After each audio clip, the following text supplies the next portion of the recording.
பரிசுத்த நாமத்திற்கு மகிமை உண்டாவதாக.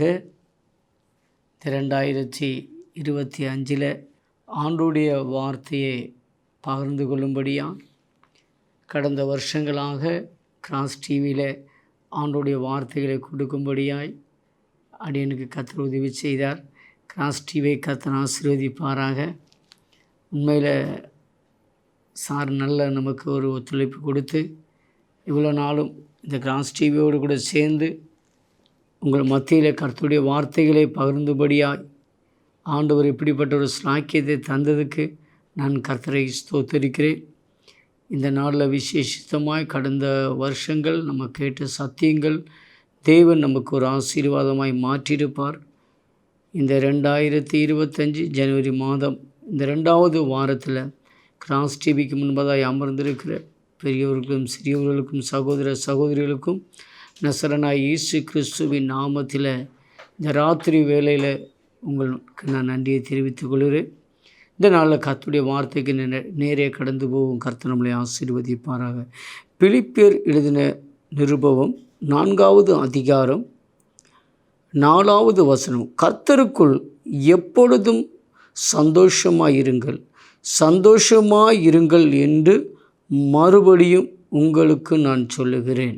இங்கே நம்ம பார்க்கும்போது பிலிப்பியர் ஒரு 3வது மிஷினரி ஊழியத்தில் அப்போஸ்தலனாகிய பவுல் ஊழியத்தில் போன ஒரு இடம்தான்.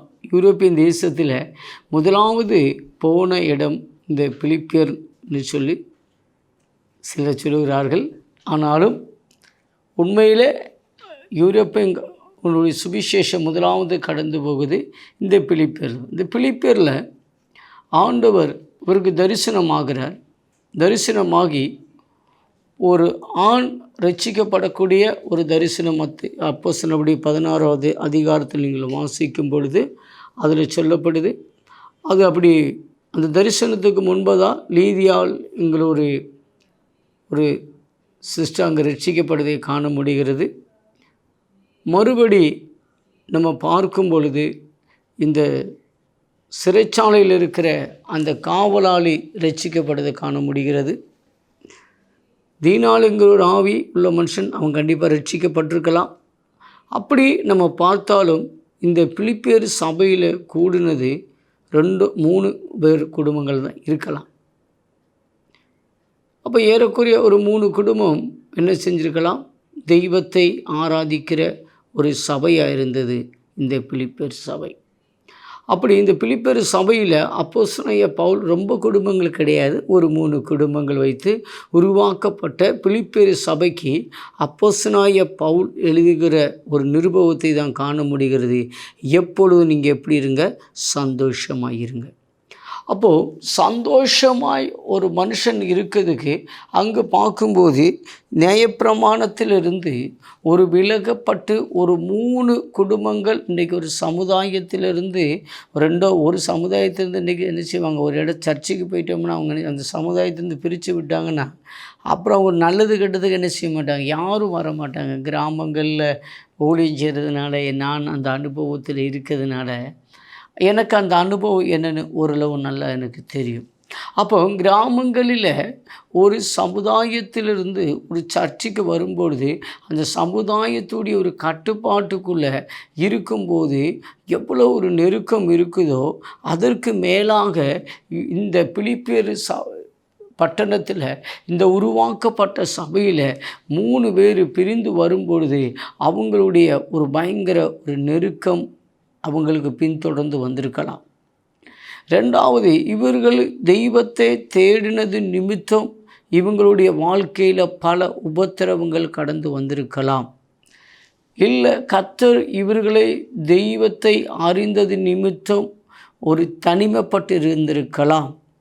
அப்படி பல ரீதியில் இவங்களுடைய சந்தோஷத்தை கெடுக்கிறதற்கும் இவங்களுடைய வாழ்க்கையில் ஒரு சமாதானத்தை கெடுக்கிற சூழ்நிலைகள் இவங்களுக்கு முன்பதாக இருந்ததுனால தான் அப்போஸ்தலனாகிய பவுல் சொல்லுகிறார், நீங்கள் சந்தோஷமாயிருங்கள், சந்தோஷமாய் இருங்கள், நான் உங்களுக்கு மறுபடியும் சொல்லுகிறேன். அப்போது ஒரு சந்தோஷம் இல்லாத ஒரு காலகட்டத்தில் இருக்கும் பொழுது ஒரு சந்தோஷமாய் இருங்கள் என்று அன்றைக்கு பிலிப்பியர் அப்போஸ்தலனாகிய பவுல் மூலம் தெய்வம் பிலிப்பியர் சபைக்கு பேசியிருப்பார்னா, இந்த 2025 இந்த நாளில் ஆண்டவர் நிச்சயமாக அவர் உங்களோடு கூட இந்த கடந்த வருஷங்கள் உங்களுடைய வாழ்க்கையில் ஒரு சந்தோஷம் இல்லாத அனுபவங்கள் இந்த 2025 நீங்கள் கடந்து வந்திருக்கும் பொழுது கூட இந்த வருஷத்துக்குள்ள கூட 11 நாள், இந்த 11 நாளில் கூட கடந்த வருஷத்துடைய சந்தோஷத்தில் ஒரு மறுபடி சந்தோஷமாக இருக்கிற அனுபவங்கள் நம்முடைய வாழ்க்கையில் இல்லாமல் இருக்கலாம். ஆனால் எந்த சூழ்நிலைகள் நம்முடைய சந்தோஷத்துக்கு விரோதமான சூழ்நிலைகள், சந்தோஷத்துக்கு விரோதமான நம்முடைய வாழ்க்கையில் வரக்கூடிய சூழ்நிலைகள், சந்தோஷத்துக்கு விரோதமாக வரக்கூடிய பலவிதமான போராட்டங்கள், இந்த ராத்திரி வேளையில் ஆவியானவர் நம்மளோடு கூட பேசுகிறது, எப்பொழுதும் சந்தோஷமாயிருங்கள். ஹல்லேலூயா.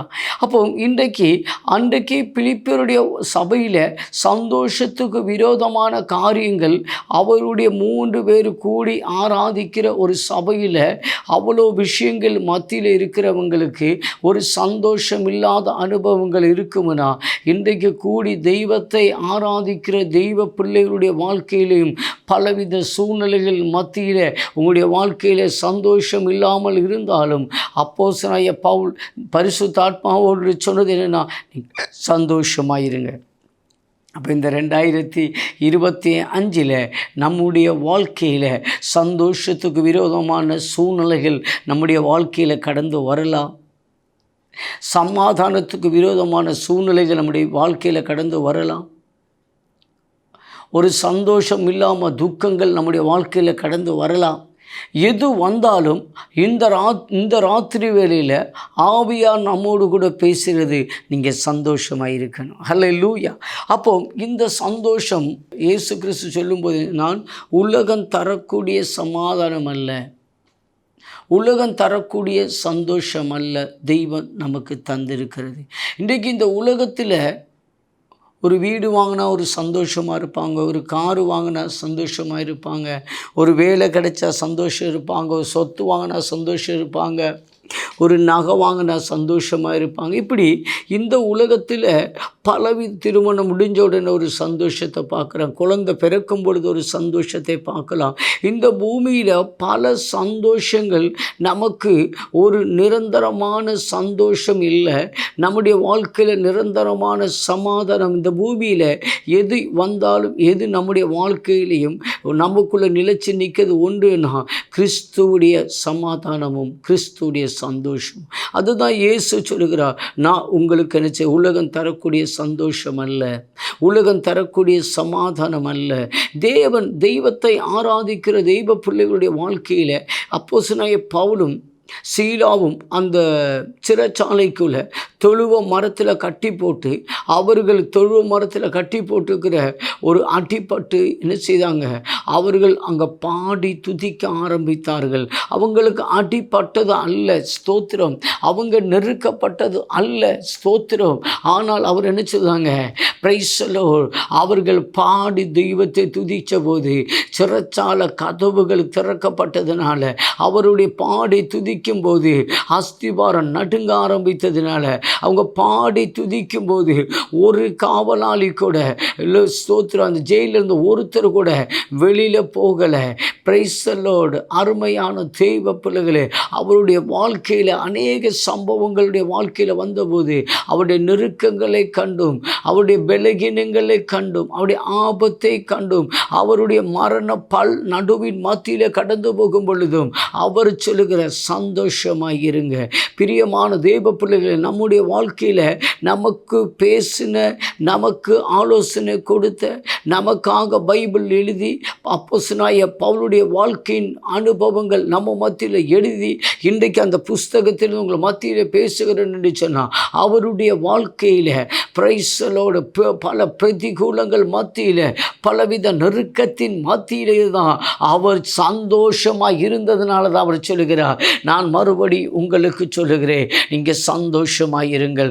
அருமையான தெய்வ பிள்ளைகளே, சந்தோஷத்துக்கு விரோதமான முழுவதும் கடல் சமுத்திரத்தில் பிரைசலோடு சந்தோஷம் இல்லாத அனுபவம் திரும்ப வரும் பொழுது, பிரைசலோ விரியன் பாம்பு விரியம் பாம்பு அவரை கண்டிக்கும் பொழுதும் அவருடைய மரண பள்ளத்தாக்கில் இருந்த ஒரு தெய்வ மனுஷன் சொல்லுகிறார், நீங்கள் எப்பொழுதும் சந்தோஷமாயிருங்கள். அவருடைய வாழ்க்கையில் ஜீவிதத்தில் ஊழிய பாதைகள் மத்தியில் ஏறக்குறை 35 ஆண்டுகள் ஊழியத்தின் மத்தியில் அவருடைய வாழ்க்கையில் ஸ்தோத்திரம் ஜனங்களுக்கு சொல்லுகிறார், நீங்கள் சந்தோஷமாயிருங்கள். இந்த ராத்திரி வேளையில் அருமையான தேவ பிள்ளைகளே, உங்களுடைய வாழ்க்கையில் நீங்கள் புரிந்து கொள்ள வேண்டிய காரியம், நாம் அநேகருக்கு நம்மளை சந்தோஷப்படுத்தும்படியா, நமக்கு அநேக நெருக்கங்கள் இருந்தாலும், நமக்கு அநேக பிரச்சனைகள் வந்தாலும், அநேக போராட்டங்கள் நம்முடைய வாழ்க்கையில் இருந்தாலும், மற்றவங்கள வாழ்க்கையில் ஒரு பிரகாசிக்கிற, ஒரு சந்தோஷத்தை பிரகாசிக்கிற ஒரு முத்துக்களாய் இந்த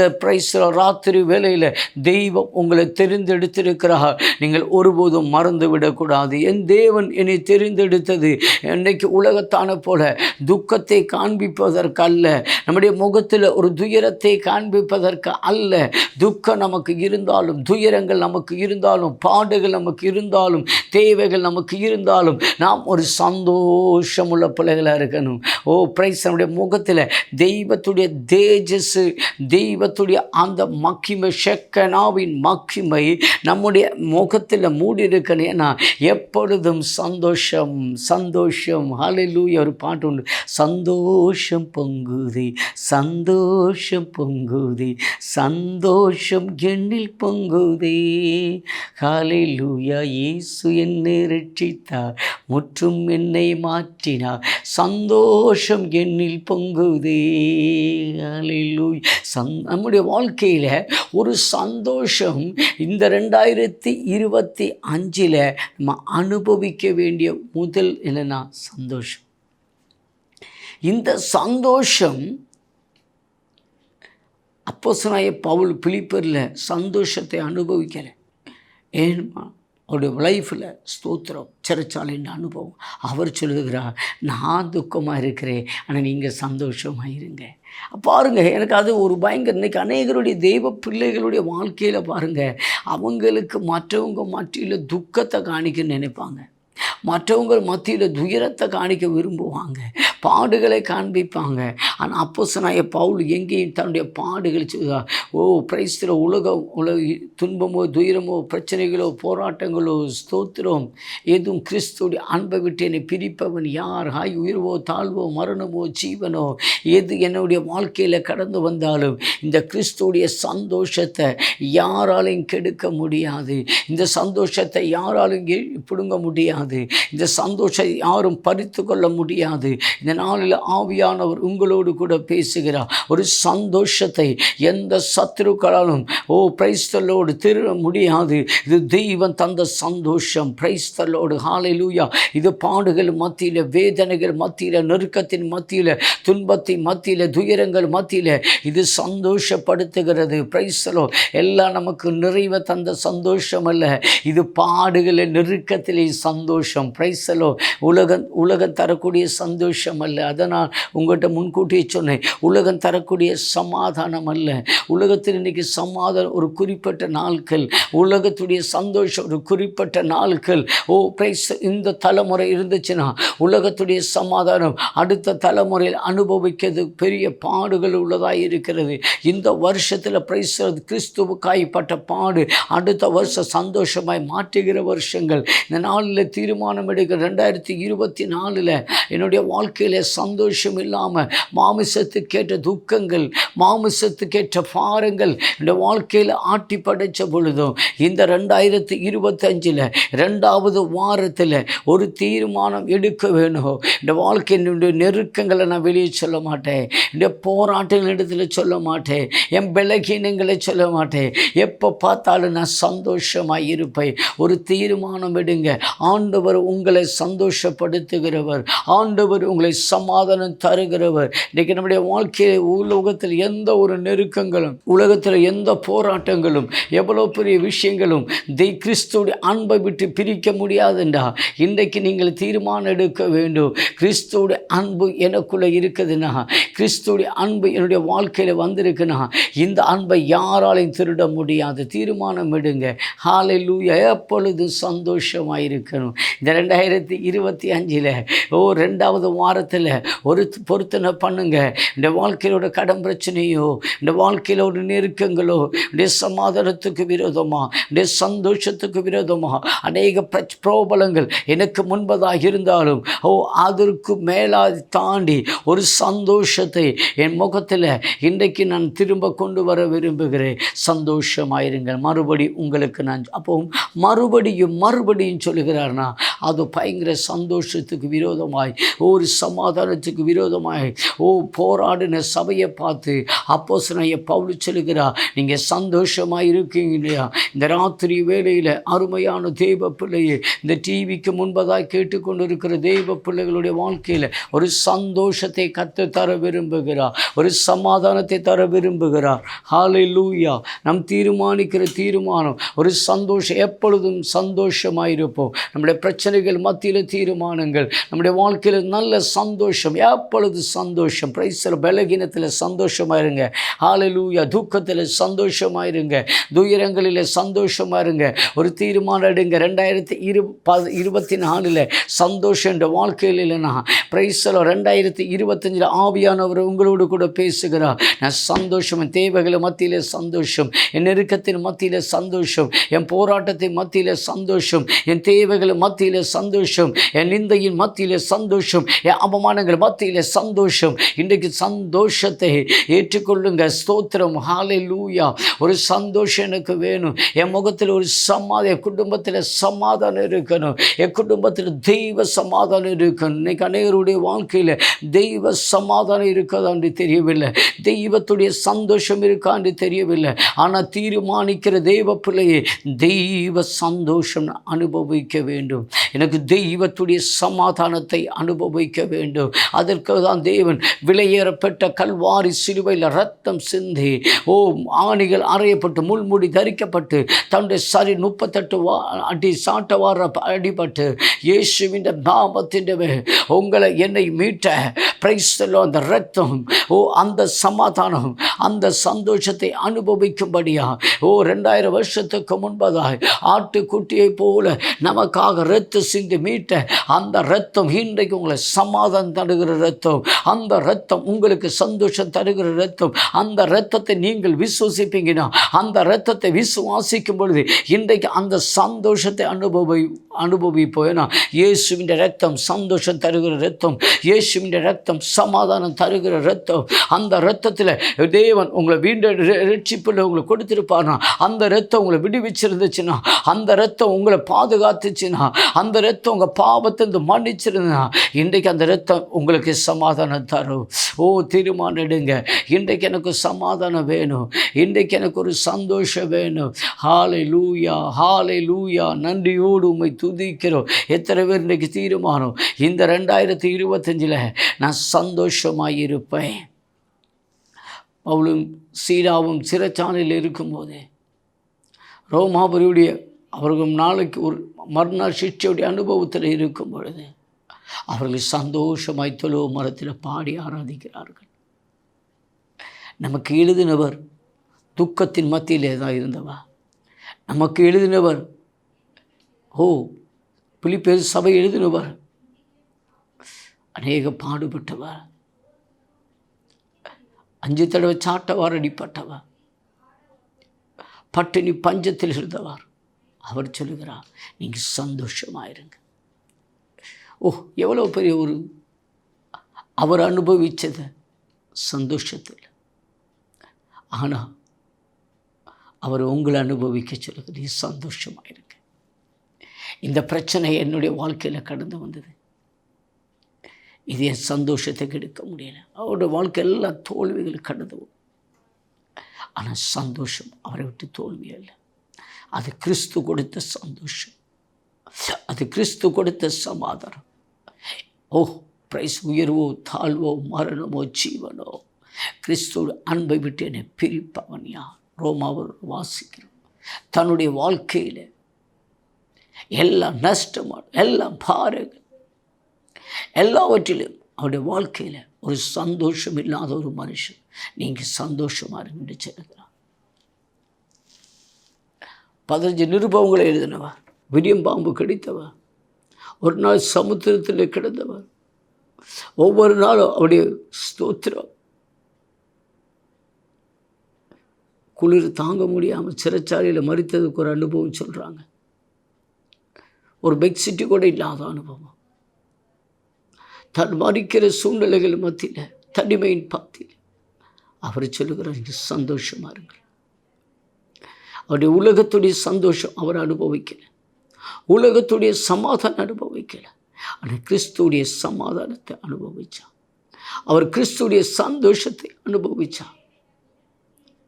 டிவிக்கு முன்பதாய் அமர்ந்திருக்க தெய்வ பிள்ளை, இயேசு தன்னுடைய வாழ்க்கையில் உங்களுக்கு சமாதானம் தர, உங்களுக்கு சந்தோஷம் தர, அநீதி அவர் ஏற்றுக்கொண்டு, பாடுகளை ஏற்றுக்கொண்டு, துக்கங்களை ஏற்றுக்கொண்டு அவர் உங்களை சந்தோஷப்படுத்த, அப்போஸ்தலனாகிய பவுல் உங்களை சந்தோஷப்படுத்த எப்பொழுது சந்தோஷமாக இருக்கு.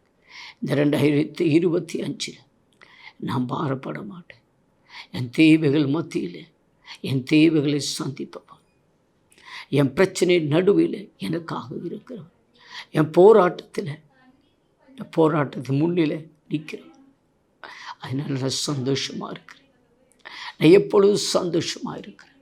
ஒரு நல்ல பொருத்தனை பண்ணுங்க. நான் எப்பொழுதும் சந்தோஷம். நம் வாழ்க்கையில் எப்போதும் நிறைவு. ஏன்னா சந்தோஷம். அநேகருடைய குடும்பங்களில் சந்தோஷம் இல்லை. சபைக்கு போகிறாங்க, செபிக்கிறாங்க, ஆராதிக்கிறாங்க, ஆனால் சந்தோஷம் இல்லை, ஒரு சமாதானம் இல்லை. இன்றைக்கு அநேக தேவ பிள்ளையுடைய குடும்பங்களில் சமாதானம் இல்லை, தேவ குடும்பங்களில் சந்தோஷம் இல்லை. முகத்தில் எப்போ பார்த்தால் வருத்தமோ துக்கமோ. என் ஆண்டவர் உங்களை பார்த்து சொல்லுங்க, மறுபடியும் உங்களுக்கு சொல்லுங்கள், நீங்கள் சந்தோஷமாக இருங்க. இந்த டிவிக்கு முன்பதாக கேட்டுக்கொண்டு இருக்கிற தேவ பிள்ளை, உன்னை சந்தோஷப்படுத்துகிற ஒரு கர்த்தர், உன்னை சமாதானப்படுத்துகிற கர்த்தர் ஒருவர், உன்னை உயர்த்துகிற கர்த்தர் ஒருவர், உன்னை ஆசீர்வதிக்கிற கர்த்தர் ஒருவர். அந்த கர்த்தர் உன்னோடு கூட இருக்கும், அது தெய்வனோடு கூட இருக்கும் பொழுது, அது தெய்வம் எப்பொழுதும் நீங்கள் சந்தோஷமாக இருங்க. எப்பொழுதும் அந்த தெய்வம் உங்களை சமாதானத்தோடு கூட நடத்துகிறார். எப்பொழுதும் அந்த கர்த்தர் உங்களை கைவிடாத தெய்வம். அந்த தெய்வம் உங்களை விட்டு விலகாது. அந்த தெய்வம் உங்களை கைவிடாத தெய்வம். அந்த தெய்வத்தை நீங்கள் விசுவாசித்தீங்கன்னா 2025 துக்கத்தை கண்டு தெய்வ சந்தோஷத்தை தடை பண்ணாது. வேதனை தேவைகள் மத்தியில் தெய்வ சமாதானத்தை நஷ்டப்படுத்தாதீங்க. தெய்வ சமாதானம் நஷ்டப்படுத்தக்கூடாது. தெய்வம் தந்த சந்தோஷத்தை நஷ்டப்படுத்தக்கூடாது. ஒரு நல்ல தீர்மானம். அன்றைக்கு சந்தோஷமாக இருப்பேன். கர்த்தாவே சௌபனம், அன்பின் பிதாவே, இந்த நாளில் உங்களுடைய கரங்களை எங்களை விட்டு கொடுக்கிறேன். ஆண்டவரே, இந்த 2024 ஒரு சமாதானம் இல்லாத ஒரு வாழ்க்கை, ஒரு சந்தோஷம் இல்லாத வாழ்க்கை, ஆண்டவரே ஆவிக்குரிய வாழ்க்கையில் பின்வாங்கி போன வருஷம். ஆண்டவரே, இந்த 2025 இவங்க ஆவிக்குரிய வாழ்க்கையில் இவங்க சந்தோஷத்தை திருடுகிற பொல்லாதாவி, இவங்க சமாதானத்தை எடுக்கிற பொல்லாதாவியை இயேசுவின் நாமத்தில் காட்டி பாதாளத்தில் தள்ளுகிறோம். ஆண்டவரே, உம்முடைய பிள்ளைகளுடைய வாழ்க்கையில் ஒரு சமாதானத்தோடு கூட எப்பொழுது சந்தோஷம், தேவைகள் மத்தியில், நெருக்கத்தின் மத்தியில், போராட்டங்கள் மத்தியில், சோர்வுகள் மத்தியில் எப்போ சந்தோஷம், சந்தோஷம். இந்த வீட்டுகள் அந்த சந்தோஷத்தின் ஆவி நான் இயேசுவின் நாமத்தில் கட்டவிழ்க்கிறேன். சந்தோஷப்படுத்துங்கப்பா, சந்தோஷப்படுத்துங்க, சந்தோஷப்படுத்துங்க. நிச்சயமாக விசுவாசிங்க. சந்தோஷப்படுத்துகிற ஒரு கர்த்தர் இந்த நடுவில் ஆராதனை வேலையில் உங்கள் மத்தியில் உலாவிக்கும். சந்தோஷப்படுத்துகிற ஒரு ஆண்டவர் கர்த்தாவே, இது சந்தோஷப்படுத்துங்க, ஆசீர்வதி இயேசுவின் நாமத்தில் ஜெபிக்கிறோம் நல்ல பிதாவே. ஆமென். பிரைஸ்.